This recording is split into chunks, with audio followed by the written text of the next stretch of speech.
मोर तीनटा तीनटा गर्भवती नष्ट कर देइछंती मते बहु करी रखिथिला तो एबे मु कुआडे जीवी। षष्ठ श्रेणी आरंभ हुए प्रेम। उभय उभय को पसंद करती षष्ठ श्रेणी घर लुचि छपी बाहा भी हो जाती आ शारीरिक संपर्क भी रखती। एसबू कथा उभय घर लोक कुआड़े किसी जना नथिला। हेले पुओ एबे ओएस पाइबा परे याको प्रेम उपरे माड़ी आसला कला बादल। ओएस पाई बड़ ऑफिसर हैला परे कौन झील को भूलीगला पुओ ना आउ किछि एमिति घटना घटिला जोथिपाई उभय को अलग होगा पड़ा। पूरा घटना जानापी आसतु आरंभ करवा आज कहानी। हेलो हाय नमस्कार स्टोरी विथ प्रताप आउ एक नुआ कहानी को आपण को स्वागत। भाई सबुदिन भावुची आज किसी गोटे अलग कहानी करी हेले ये प्रेम कहानी पीछा छाड़ूनी। आज कहानी कौ सिनेमा कहानी ठू किसी कम नुहे आज्ञा। एमिति कहानी केवल सिनेमा रे ही देखा मिले किंतु रियल लाइफ रे एमिति कहा सह हेबो कि स्वप्न सुधा भावी नथिबे। हाँ आज्ञा जगतसिंहपुर थाना अंचल आल्बर्ट हास्ता भल पाउतले केन्दुझर जिलार जड़े आदिवासी युवती को। हाँ से युवक भी जड़े थिले आदिवासी। ए प्रेम एमिति सेमिति प्रेम नुहे। ए प्रेम स्कूल षष्ठ श्रेणी रे पढ़िया बेले आरंभ होइतिला। षष्ठ श्रेणी आरंभ होइतबा प्रेम केते वर्षर प्रेम संपर्क अनुमान करिपारथिबे निश्चित। या भितरे परिवार लोकों अजाणतरे बाहा मध्य होइचंती। शारीरिक संपर्क भी रखिछंती।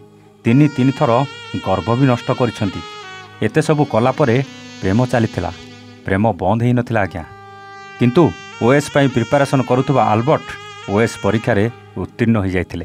आउ ओएस पाइला परे एंडुओ रूप बदलेला परी बदली गले षष्ठ श्रेणी भल पाई बाहा हेई गर्भवती करी गर्भ नष्ट करिथिबा प्रेमिका को जानिनी बोली कहले। एकथा आमे कहूनु आज्ञा। एकथा से युवती जनक जगतसिंहपुर थाना रे पुओ आल्बर्ट विरुद्ध रे एतला देवा सहित गणमाध्यम आगरे निज दुख कोहभरा कंठरे बखाणी। केमिति उभयंक भितर प्रेम हैला, केमिति बाहा हेले, केते थर गर्भवती हैला, सबु कथा गोटी गोटी करी बखाणी थिले। सेपटे ओएस पुओर बापा किंतु एसबु कथा को मिछ कही अस्वीकार करने सहित युवती को बोहू करने को सीधा सीधा मना कर देथिले। झील थाना रे बसी न्याय पाई कांदुथला। आउ ओएस पुओ कुआडे ट्रेनिंग नौथिले। आउ बापा एसबु को मना करुथला। सतरे कौन ओएस पाइबा परे पिला बेलू प्रेम करुथबा मनर मानसिक दूरेई देला पुओ ना पुओर बापा कहवा अनुसार ता पुओ ठीक थिला, झील मिछ कहूथला ताहा तो समय कहब। हेले दर्शक बंधु एमिति अनेक घटना सामना को आसुची। केतेबेले पुओ जीवन में सक्सेस हैला परे प्रेम करुथबा झील को छाड़ी दउची तो केतेबेले झील जदि जीवन में सक्सेस हो जाउची तेबे प्रेम करुथबा पुओ को भूलिबा को पछाउने। तेबे कहले जदि ये होची प्रेमर संज्ञा ताहले प्रेम भली पवित्र शब्दर ना को बदले देवा दरकार। नहले विगत दिन में राधाकृष्ण हीर रांझा लेला मजनूक भली प्रेमी जुगल प्रेम करिथिबा प्रेम शब्दटा खाली बदनाम गली रे बुली बुली निजको धिक्कार करुछि सिना केही प्रेमर माने को बुझिबा को चेष्टा करूना। आमे जानिनु एठी सत किए कहूछि। पुलिस तदंत करी सत बाहर करि परिबो कि नै से कथा भी जणा नै आज्ञा। एक कथा जदि सत होई थाए ओएस पाइथिबा ए युवक जेतेबेले बड़ अधिकारी हेबे से केते सच्चा हेबे आपण थरे विचार करिवे।